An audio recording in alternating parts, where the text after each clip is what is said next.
Assalamualaikum warahmatullahi wabarakatuh. Alhamdulillah, alhamdulillahilladzi manna 'alal muslimina al-khaira wa husna as-siyadah wa dhalla al-mujrimina bisyarri wa 'aqibati asy-syaqawa. Wa asyhadu an la ilaha illallah wahdahu la syarika lah fi syar'ihi tariqan najah. وأشهد أن سيدنا محمدا عبده ورسوله ومن اتبع هداه نجا وفاز. صلى الله وسلم على سيدنا محمد وعلى آله وصحبه وسلم تسليما كثيرا. أما بعد فيا عباد الله اتقوا الله حق تقاته ولا تموتن إلا وأنتم مسلمون. Sidang jemaat yang dirahmati Allah, hati berpesan kepada diri khatim juga seluruh yang hadir pada hari ini, marilah sama-sama kita tingkatkan ketakwaan kita kepada Allah Subhanahu wa taala dengan sebenar-benar takwa, dengan kita melakukan setiap apa yang diperintah oleh Allah dan meninggalkan setiap apa yang dilarang oleh Allah Subhanahu wa taala. Sidang jemaat yang dirahmati Allah, marilah sama-sama kita teliti, kita dengar dengan baik khutbah yang akan dibaca pada hari ini. Tinggalkan perkara-perkara lama yang boleh memesongkan pemikiran kita daripada kita mendengar khutbah. Hari ini khatib akan membacakan khutbah yang bertajuk impian yang tidak kesampaian. Sidang hadirin yang dirahmati Allah, setiap manusia sudah pasti pernah mengalami situasi apabila sesuatu impian itu tidak ia capai. Kita nakkan sesuatu, ada manusia apabila dia nakkan sesuatu, mungkin sesuatu itu tidak dapat dicapai kerana ada benda yang menghalangnya. Dalam kehidupan di dunia ini, ada cita-cita yang tidak sempat untuk dicapai. Seperti mana seorang ibu atau seorang ayah ingin melihat seorang anak berjaya.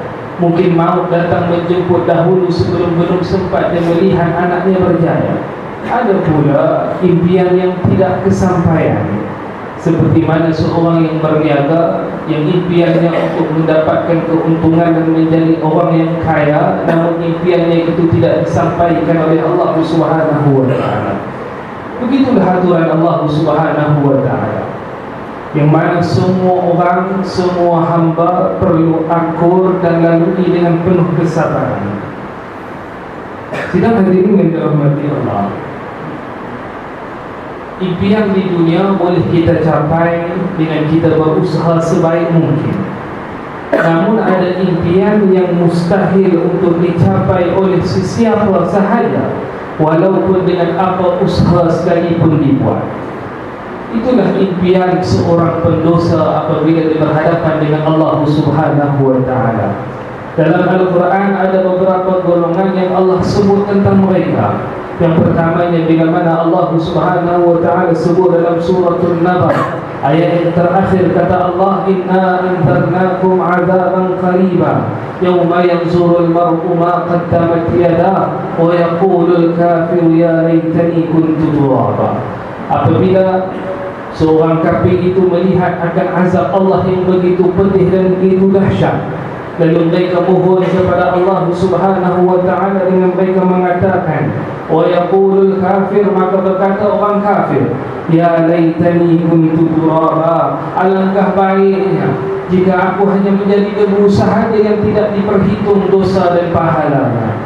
Itu golongan yang mengimpikan untuk menjadi tanah. Namun sayangnya bila kita sudah berada di hadapan Allah Subhanahu wa taala, impian-impian itu hanyalah angan-angan sahaja dan tidak akan diberikan oleh Allah Subhanahu wa taala.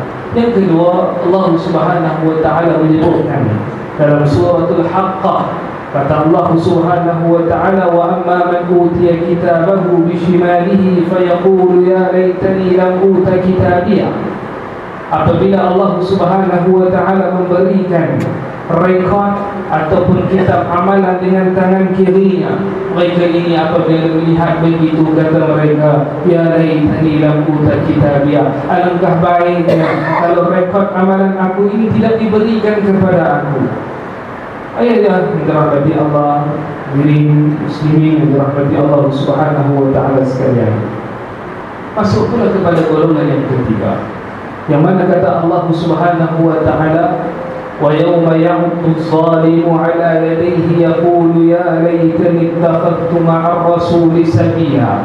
Orang yang mengimpikan agar dia ini ikut jalan Nabi sallallahu alaihi wasallam ketika mana di dunia, itulah orang yang mengatakan, ya Allah, alangkah baiknya kalaulah di dunia itu aku menuruti dan mengikut apa yang dibawa oleh Nabi sallallahu alaihi wasallam. Golongan yang keempat, inilah golongan yang penting buat kita semua. Ketika mana Allah menyebutkan dalam surah Al-Furqan, kata Allah Subhanahu wa ta'ala, ya wailata laitani lam attakhidh fulanan khalila. Ketika mana kita berhadapan dengan Allah, kata Allah, kata orang yang sebegini, wahai Tuhan, celakalah aku kalaulah dulu aku tak menjadikan si fulan itu sebagai teman akrabku. Maka daripada sini impiannya adalah untuk mendapatkan teman dan rakan yang saleh. Janganlah kita bila berhadapan dengan Allah nanti baru kita nak minta ini semua. Carilah teman yang baik, carilah sahabat yang boleh membawa kita dekat dengan Allah Subhanahu wa ta'ala. Jangan cari teman yang boleh menjauhkan kita daripada apa yang disuruh oleh Allah dan mendekati setiap apa yang dilarang oleh Allah Subhanahu wa ta'ala. Muslimin rahimakumullah, selagi mana Allah mengaruniakan kepada kita nyawa, marilah sama-sama kita buat yang terbaik. Selagi mana nyawa berada di kandung badan, berusahalah sehabis mungkin dalam kita mengejar impian dunia. Jangan kita lupa impian akhirat kita. Kita nakkan syurga Allah Subhanahu wa ta'ala, maka berusahalah untuk mendapatkan syurga Allah Subhanahu wa ta'ala. Dalam satu hadis qudsi Nabi sallallahu alaihi wasallam bersabda, yang mafhumnya, kata Allah Subhanahu wa ta'ala, wahai anak Adam, setiap kali engkau mohon dan engkau berharap kepadaku, kata Allah, aku tetap akan pengampunimu. Kalaulah dosamu melangit tinggi, tetap aku akan ampunkan engkau bila engkau mohon ampun kepadaku. Kalaulah dosamu itu sebanyak mana benda yang ada di bumi, kata Allah, mohon ampun padaku, aku ampunkan engkau.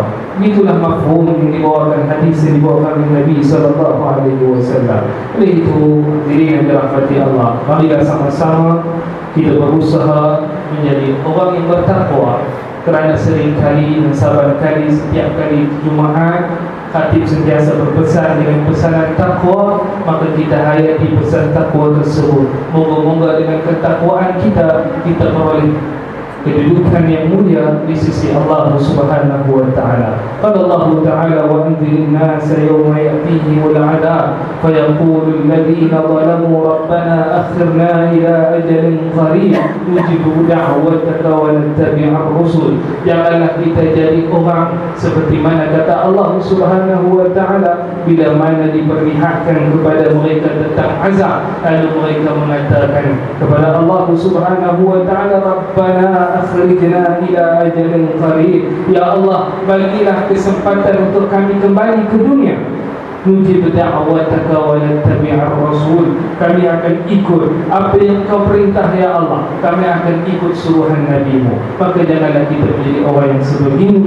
Maka marilah sama-sama kita bertakwa dengan takwa sebenar-benarnya kepada Allah Subhanahu wa ta'ala. Barakallahu li wa lakum bil Qur'anil azim wa nafa'ni wa iyyakum bima fihi min ayatin hakim. Aqulu ma sami'tu wa astaghfirullah li wa lakum wa li sa'iril muslimin wal muslimat fastaghfiruhu innahu huwal ghafurur rahim.